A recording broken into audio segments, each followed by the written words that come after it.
തിരുവല്ല അടക്കമുള്ള പല പ്രദേശങ്ങളും രൂക്ഷമായ വെള്ളപ്പൊക്കം നേരിടുന്ന സ്ഥലങ്ങളാണ്. ഇപ്പോഴും ആയിരക്കണക്കിന് ആളുകൾ നിരവധി ക്യാമ്പുകളിലായിട്ട് ഇവിടെയുണ്ട്. നമുക്ക് തന്നെ അറിയാം, ഇത്തവണ സംസ്ഥാന സർക്കാരിന് സൗകര്യങ്ങൾ ഒരുക്കുന്നതിൽ ആദ്യം മുതൽ തന്നെ പാളിച്ചയുണ്ടായിട്ടുണ്ട്.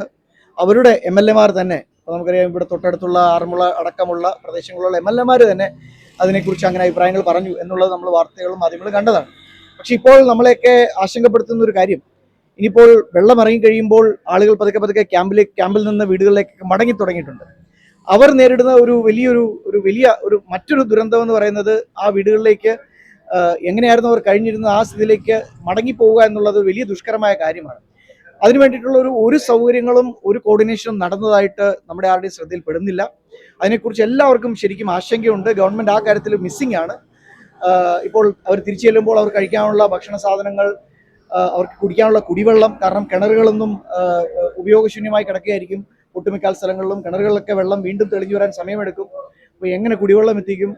അതുപോലെ തന്നെ അവർ വീടുകൾ ക്ലീൻ ചെയ്യാനുള്ള സൗകര്യങ്ങൾ, ഇങ്ങനെയുള്ള കാര്യങ്ങളെക്കുറിച്ചൊന്നും ഗവൺമെന്റ് കൃത്യമായിട്ട് യാതൊരുവിധ ക്ലാരിറ്റിയും തരുന്നില്ല. അങ്ങനെ ഒരു വലിയ പാളിച്ച ഇത്തവണ ഉണ്ടായിട്ടുണ്ട്. അത് വരുന്ന ദിവസങ്ങളിൽ കൂടുതൽ ജീവിതം ദുഷ്കരമാക്കാൻ സാധ്യതയുണ്ട് എന്ന് തന്നെയാണ് ഞങ്ങൾ വിശ്വസിക്കുന്നത്.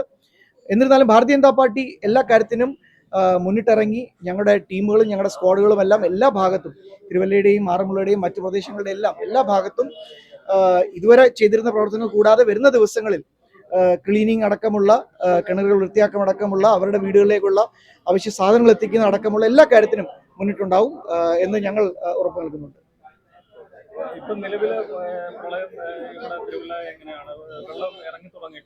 തിരുവല്ലയുടെ ചില പ്രദേശങ്ങളൊക്കെ ഇറങ്ങി തുടങ്ങിയിട്ടുണ്ട്. പക്ഷെ ഇപ്പോഴും രൂക്ഷമായിട്ട് വെള്ളം ഇറങ്ങാതെ ഒത്തിരി സ്ഥലങ്ങളുണ്ട്.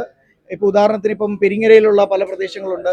ഏറ്റവും താഴ്ന്ന പ്രദേശമാണ്. അവിടെ ഉദ്യോഗസ്ഥർ പോലും എത്തിച്ചെല്ലാൻ പറ്റുന്നില്ല. കാരണം വള്ളത്തിലൊക്കെ പോകാൻ പറ്റുള്ളൂ. നെടുമ്പുറത്ത് പല പ്രദേശങ്ങളുണ്ട്. നിരണത്തും കടപ്രയിലും ഒക്കെ തേവേരി പോലുള്ള പ്രദേശങ്ങളുണ്ട്. അവിടെ ഒന്നും ആളുകൾക്ക് എത്തിച്ചേരാൻ പോലും പറ്റുന്നില്ല. അപ്പം അങ്ങനെയുള്ള സ്ഥലങ്ങളിൽ ഇപ്പോഴും രൂക്ഷമായിട്ട് ആളുകൾ ഇനിയും സമയമെടുക്കും ഇതിൽ നിന്ന് പുറത്തു വരാൻ വേണ്ടിയിട്ട്. വെള്ളം താഴുമെന്നാണ് ഞങ്ങളുടെ പ്രതീക്ഷ.